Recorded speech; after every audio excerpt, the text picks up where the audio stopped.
Hello friends, എല്ലാവർക്കും സ്വാഗതം പുതിയ വീഡിയോയിലേക്ക്. ഇന്ന് ഞാൻ വന്നിട്ടുള്ളത് നല്ലൊരു നാടൻ പലഹാരമായിട്ടാണ്. നല്ല പഞ്ഞി പോലെ സോഫ്റ്റ് ആയിട്ടുള്ള ചക്ക ഉണ്ണിയപ്പമാണ് ഞാൻ ഇന്നിവിടെ ഉണ്ടാക്കാൻ പോകുന്നത്.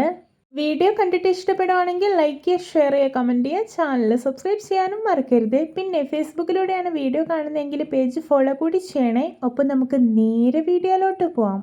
അപ്പോൾ ചക്ക ഉണ്ണിയപ്പം ഉണ്ടാക്കാൻ വേണ്ടിയിട്ട് ഞാനിവിടെ ഈ ഒരു ഗ്ലാസ്സിൽ ഒരു ഗ്ലാസ് പച്ചരി 5 മണിക്കൂർ സോക്ക് ചെയ്തെടുത്തിട്ടുണ്ട്. ഇനി ഇത് മുഴുവനായിട്ട് ഒരു മിക്സിയിൽ ചെറിയ ജാറിലേക്ക് ഇട്ട് കൊടുക്കാം. ഇനി ഇതിലോട്ടൊരു 1/2 ഗ്ലാസ് ശർക്കരപ്പാനി ഒഴിച്ചു കൊടുക്കാം. ഞാനിതൊരു 2 അച്ച് ശർക്കര ഉരുക്കി എടുത്തിട്ടുള്ളതാണ്. ഇനി ഇതിലോട്ട് നല്ലൊരു ഫ്ലേവറിന് വേണ്ടിയിട്ട് 2 ഏലയ്ക്ക് തൊലി കളഞ്ഞ് ഇട്ട് കൊടുക്കുന്നുണ്ട്. എന്നിട്ട് ഇത് നല്ല സ്മൂത്ത് ആയിട്ടൊന്ന് ബ്ലെൻഡ് ചെയ്തെടുത്തിട്ടുണ്ട്. പിന്നെ ഇതിൽ കുഞ്ഞു കുഞ്ഞു തരികളൊക്കെ ഉണ്ടാവും, അത് കുഴപ്പമില്ല. ഇനി ഇതൊരു ബൗളിലേക്ക് മാറ്റി കൊടുക്കാം. ഞാനിവിടെ നല്ല മധുരമുള്ള 10 വരിക്കച്ചക്കയാണ് എടുത്തിട്ടുള്ളത്. ഇത് ഞാൻ കുരുവെല്ലാം കളഞ്ഞെടുത്തിട്ടുള്ളതാണ്. ഇനി ഇത് മിക്സിയുടെ ചെറിയ ജാറിലേക്ക് ഇട്ട് കൊടുക്കാം. എന്നിട്ട് നല്ല സ്മൂത്ത് ആയിട്ടൊന്ന് അരച്ചെടുത്ത് വരാം. ഇപ്പോൾ ഇതാ ചക്ക നല്ല സ്മൂത്ത് ആയി തന്നെ അരച്ചെടുത്തിട്ടുണ്ട്. ഇനി ഇതും ബൗളിലേക്ക് മാറ്റി കൊടുക്കാം.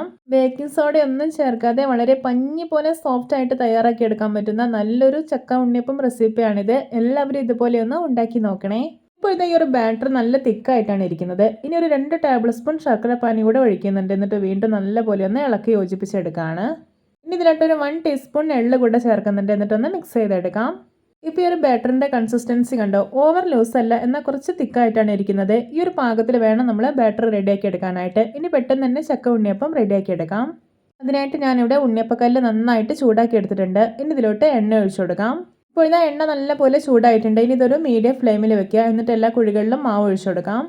ഈ ഒരു മാവിൻ്റെ കൺസിസ്റ്റൻസി പ്രത്യേകം ശ്രദ്ധിക്കേണ്ടതാണ്. മാവ് ഓവർ ലൂസായി പോവുകയാണെങ്കിൽ ഈ ഉണ്ണിയപ്പം നല്ല പെർഫെക്റ്റ് ആയി കിട്ടാതെ അലിഞ്ഞ പോലെ ഇരിക്കും. പിന്നെ അതുമല്ല നന്നായിട്ട് എണ്ണ കുടിക്കുകയും ചെയ്യും. ഇപ്പോൾ കണ്ട ഉണ്ണിയപ്പത്തിൻ്റെ ഒരു ഭാഗം എല്ലാം കളറൊക്കെ ചേഞ്ചായി മൊരിഞ്ഞ് വന്നിട്ടുണ്ട്. ഇനി ഇതെല്ലാം ഒന്ന് തിരിച്ചിട്ട് കൊടുക്കാം.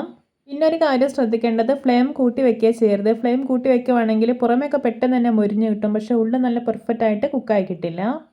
ഇപ്പോൾ ഇതാ 2 ഭാഗവും നന്നായിട്ട് മൊരിഞ്ഞ് നല്ലൊരു ബ്രൗൺ കളറായി വന്നിട്ടുണ്ട്. അപ്പോൾ ഇത് പാകമായിട്ടുണ്ട്. ഇതിനെ എണ്ണയിൽ നിന്ന് കോരി മാറ്റാവുന്നതാണ്. ഇതാ നമ്മുടെ രുചികരമായിട്ടുള്ള നല്ല പഞ്ഞി പോലെ സോഫ്റ്റ് ആയിട്ടുള്ള ചക്ക ഉണ്ണിയപ്പം റെഡി. നോക്കിയേ, കാണുമ്പോൾ തന്നെ കൊതി വരുന്നില്ലേ? ഒട്ടും എണ്ണയൊന്നും കുടിക്കാതെ എത്ര പെർഫെക്റ്റ് ആയിട്ടാണ് റെഡി ആയിട്ടുള്ളത്. എല്ലാവർക്കും എൻ്റെ നാടൻ ചക്ക ഉണ്ണിയപ്പം റെസിപ്പി ഇഷ്ടപ്പെട്ടെന്ന് വിചാരിക്കുന്നു. ഇഷ്ടപ്പെട്ടാൽ സപ്പോർട്ട് ചെയ്യാൻ മറക്കരുത്. ഒപ്പം ഇതുപോലെയുള്ള വെറൈറ്റി വീഡിയോകളായി നമുക്ക് വീണ്ടും കണ്ടുമുട്ടാം. Okay, bye bye.